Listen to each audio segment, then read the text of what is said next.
Well, before I get into today's theme, which is bicycles, beware the perfect gentleman. You ever read that article? Well, I'm not perfect and I'm no gentleman. But, okay. Let's set this up a little bit more on center. You got one of my favorite mugs here. Got some fine Ontario whiskey. And we're going to put this in the history of propaganda because, I'm going to talk about marketing within mountain bikes and the consistent themes that the customers have always talked about, including myself. The reasons why things are, not as clear cut as you might say or might think. So I'm just going to give myself a pour here.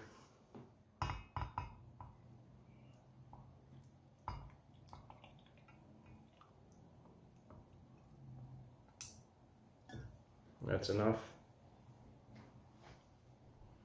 That'll get me through this.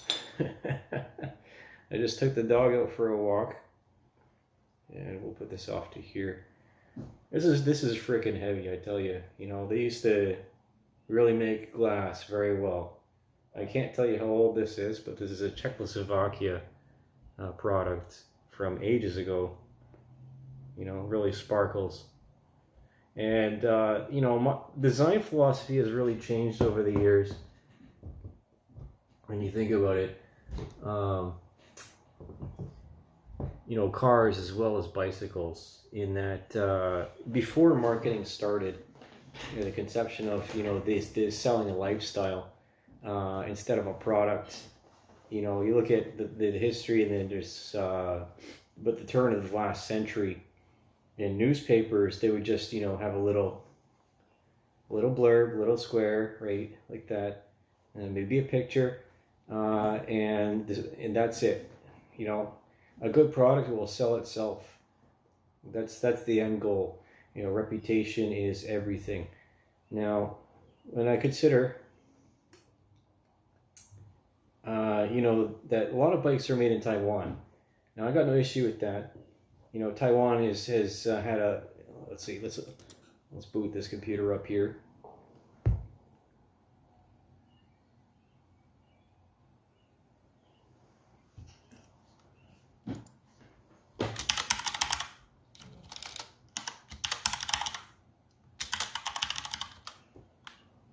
And there we go, we got Pink Bike right in front of me. So let's go to Taiwanese.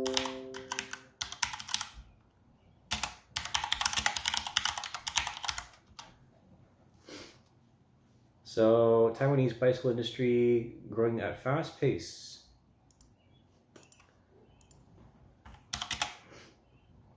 Let's go history. It started. Okay, so we're going to talk about Giant,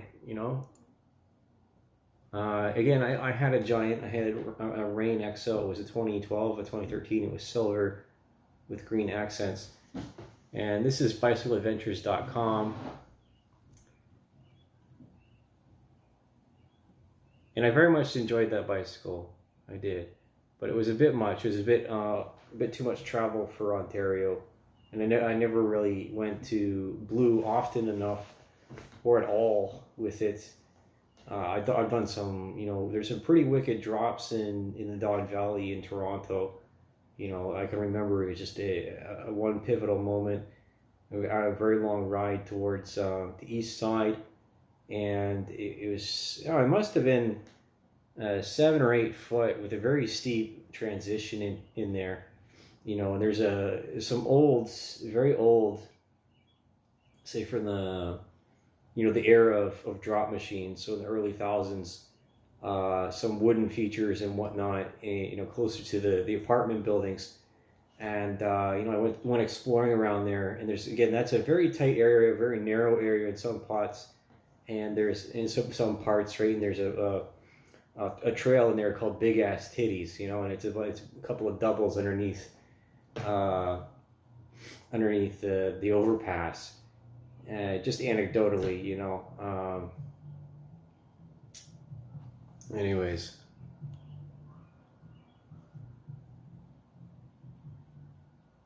So Taiwan ranks not far behind China when it comes to production of bicycles. Generally speaking, China specializes in producing more. As an article in the Financialist notes, low-end units, bikes retailing for around $100, while Taiwan, a large number of high-end road bikes. In 2009, Taiwan exported $1.2 billion worth of bikes. This was written in August 25th, 2015. So there's quite a bit of a gap in information here.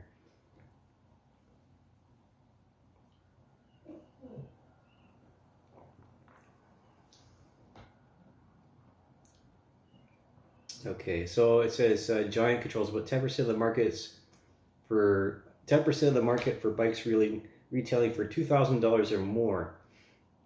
This has helped to bring about a sort of cycling renaissance in the island nation. So that it gets Giant bicycles founded by Taiwan's King Lu rose to fame in 1970s when he began manufacturing bikes for Schwinn, one of the largest American bicycle brands of that era. During that decade's oil crisis, then 1980, when Schwinn factory workers in Chicago went on strike, production in Taiwan rose even more dramatically. By the mid-1980s, Giant was producing 75% of Schwinn's bicycles. The company branched out, producing and selling bikes under its own name and sponsoring a Dutch racing team. Now a worldwide player, Giant has grown to the point where it also owns factories in China and the Netherlands with a 2012 revenue of about $1.8 billion. Again, you know, I'll hand it to Giant. You know, I love the product. So, you know, I'm just pissed that, you know, little things happen and choices are made. And I hope that it's being enjoyed. You know, because that's the only bike I've ever bought brand new. You know, it's the only bicycle I've ever bought brand new. Everything else has been used or cobbled together, or you know, a warranty, a crash replacement. So say like with my my Norco A-Line, I bought, was it 2004 or something like that? It was a red one, and it had a crack in it that wasn't immediately noticed after I bought it, and then my Cometa Sal that had a crack underneath the head tube. That you know, it happens. You know, it happens. You push yourself on downhill bikes, and you know that's going to happen.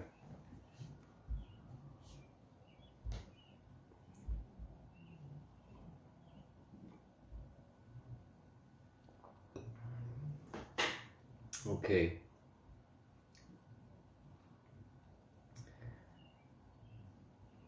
So, like, obviously, when you're talking about marketing or like propaganda light, you know, I don't like this concept of selling the lifestyle, right? Again, coming from an engineer's perspective, and I'm more about functionality and what does it add to my life? What does it give me? You know, how much further can I go? You know, how long is the tires going to last? You know, and other determining factors. So, and like, you know, there's been a few identity crises with mountain biking in the past. You know, this is well documented. Say with the advent of mountain biking, and we're talking what? Let's see.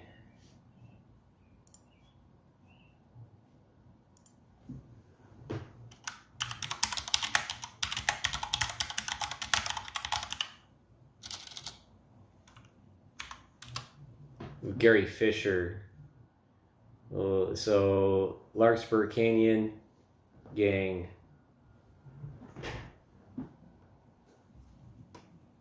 Now this is, you know, I'm seeing pictures here. Marin Museum of Bicycling and Mountain Bike Hall of Fame. Now, I didn't even know that existed. But we're looking at soldiers here on bicycles. And clunkers, you know, the fire road burners with the coasters. You know, they would smoke up, right? That's what I remember.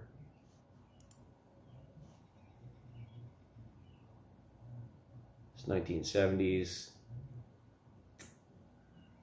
Yeah, and they started modifying the bikes, right, into the flat bar cantilever brakes. I'm looking at this here, and 26-inch rims. And this is looking at the. Let's zoom in on this. This is from November 17th, 2022. Now, the identity crisis from what I'm saying is that if you are interested in or you don't know about it, this I can't tell you any specific documentary, but just coming from like my amateur perspective, I don't really need. It's not really a thing of my nerdy interest. Like I'm more interested in other aspects because I just prefer riding, right? I prefer riding than knowing the history. But we need to know the history in order to understand where we're going with it, and what's the purpose of a mountain bike, right? What's the purpose of a mountain bike? It's not transport necessarily, right? For a lot of people, it's a secondary, pursuit of happiness, or pushing personal boundaries, and so like especially like the extreme aspect of mountain biking, where you have the Red Bull Rampage and you have what used to be free ride, or the North Shore style stuff, which is completely been pushed off to the wayside within the identity, right? Unless you were part of that era, younger people, as far as I know, don't really, participate or care about, man-made features and whatnot. So this mentality of making things easier and these flow trails and all that, and convenience, it's again a real identity crisis between trying to get more people involved, but there's never been more people involved in mountain biking than ever before. They just say you have me, especially of my era, right? Like I'm close to 40 within a few years. And the 90s being, the coming of age story for the discipline.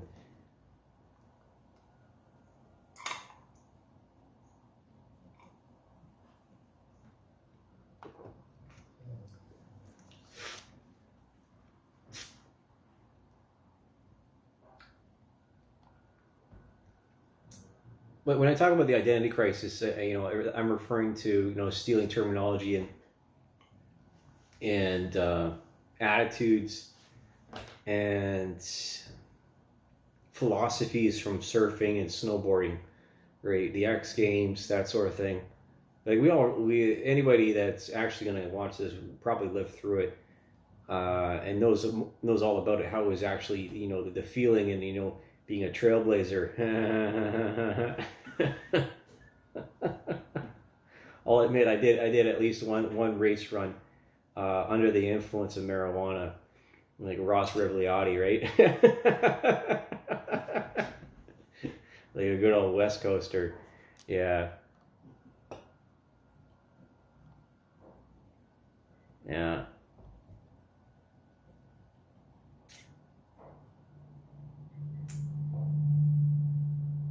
We're looking at Lapierre here.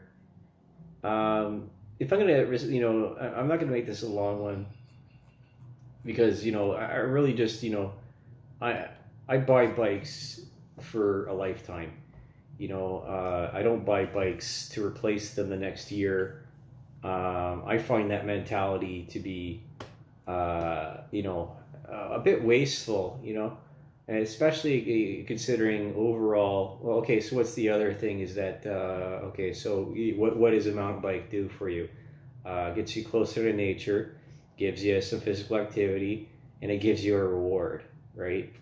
It's very challenging. Most people don't even bother, right? They're too scared to fall off the bike, too afraid to bail, too afraid to fail. So I'm more or less in my era or my age group. I want to go for stability over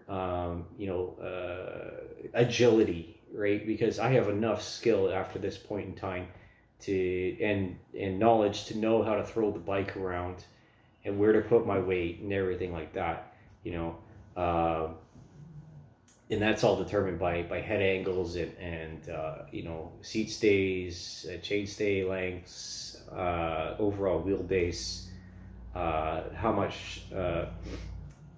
much spring is in the suspension, if at all. Again, the best part about a bicycle is that it's infinite. You just I just don't care for the wheel size changes, and again, there's always this crossover between road biking and mountain biking, and I'm just one of these people that you'll never see on a road bike. I just don't like it. I don't like being that close to cars.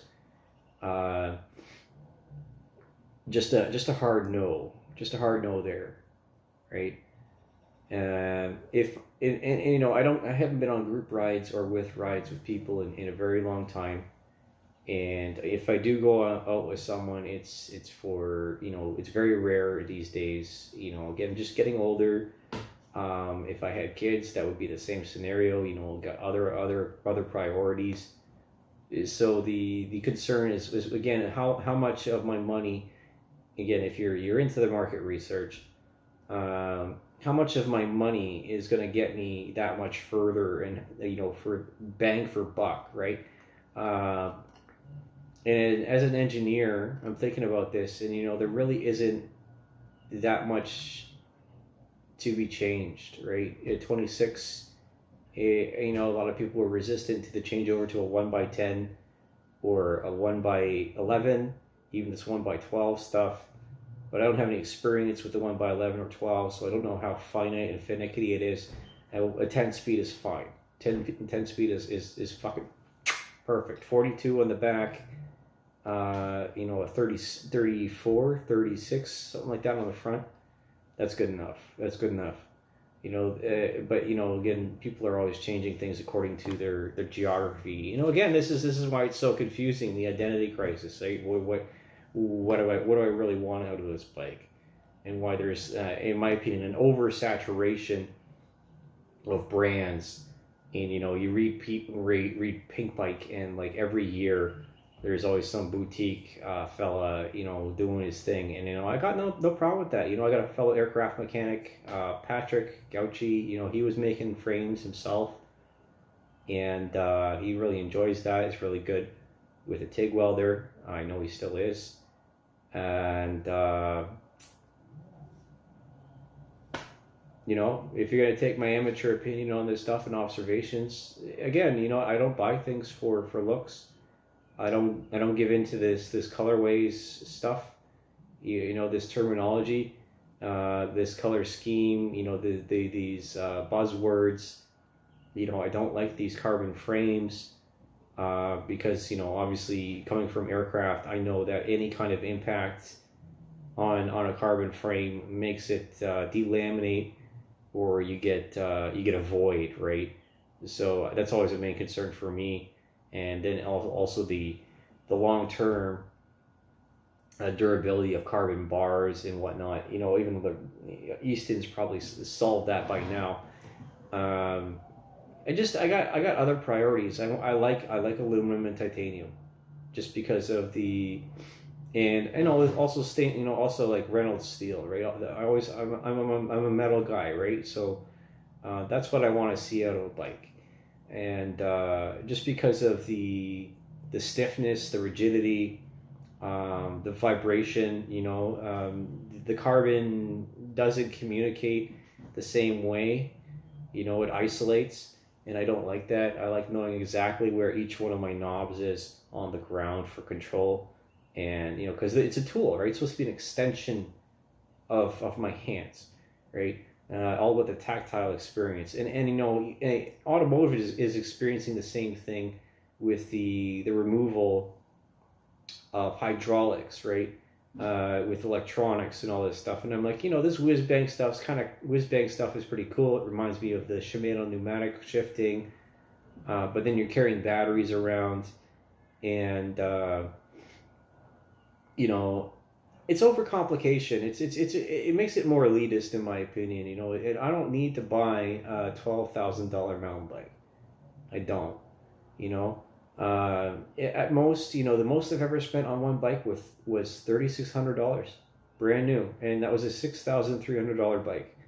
It was only by the grace of two wheels here in London that I was able to afford that, and because of, you know, other people didn't want to buy it. They didn't want to buy it. You know, it was too expensive for them. And you know, I've gotten to this point now where, you know, I got other projects to finish, and I got other priorities. Like, I want to find a girlfriend. I want a family. I need to get my shit together, right, so to speak. Even though, like, some other things are happening, and we're post COVID, so like trying to get people, you know, hardtails, right? If in my opinion, I'd be focusing on getting more hardtails into the foreground. That's just my advice, right?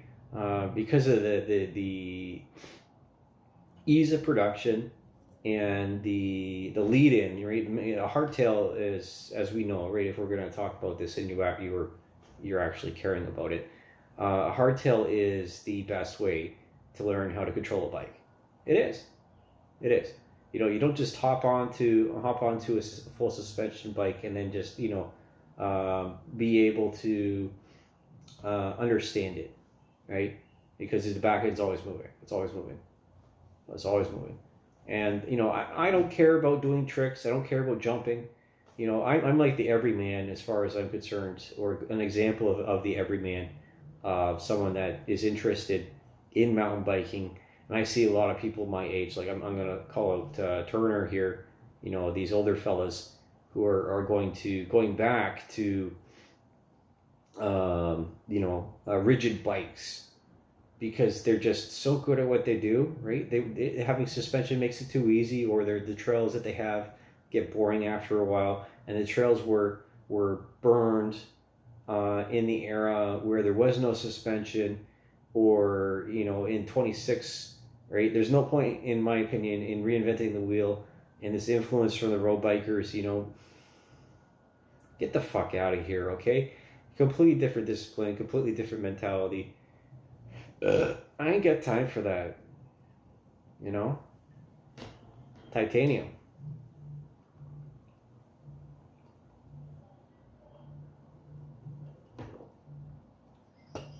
That's just my thoughts and feelings on this. You know, again, I'm going to put this in history propaganda. I'm going to say, you know, mountain biking or something like that. Because, again, if you cater to a lifestyle, or you cater to, you know, lifestyle choices, you know, of course, bicycles are for everybody. I want as many people on a bicycle as possible. But I just don't give a shit anymore. I just don't. Right? If it ain't broke, it ain't. Sorry, if it ain't broke, don't fix it. You know, that's why Pink Bike is still around. And what's it? IMBA, right? I would love, you know. Okay, fine. Let's go a little bit further. I'm just looking at We Are One. This is on the front page right now. Their carbon wheel set. You know, and all these different options for hub spacings, and it's just so fucking exhausting. You know, how, again, always changing these standards and whatnot, you know, and I remember this being a complaint in the drop machine forums about, you know, they're just changing this stuff so that you can't, you know, upgrade your bike or something along those lines. And then these new standards ad infinitum, which make it harder to hold on to a bike, you know, for a long period of time, right? Again, for me, the only time that the end of a lifespan should be for a bicycle is when it cracks, right? Because the thickness of the tube walls, and that's it, right? If you're gonna think about, you know, how the, you know, environmentalism aspect is involved in this, you know, again, I'm not a fan. I think carbon bikes are fucking awesome, but until I ride one, I can't say very much. I really can't. You know, I've ridden an e-bike. I like that, but you know, these have very specific uses and price ranges, and they're out of my reach. They're out of my reach. And you know, again, you know, the older that you get, the less complication that you want. It's pretty obvious, right? The simplicity is best.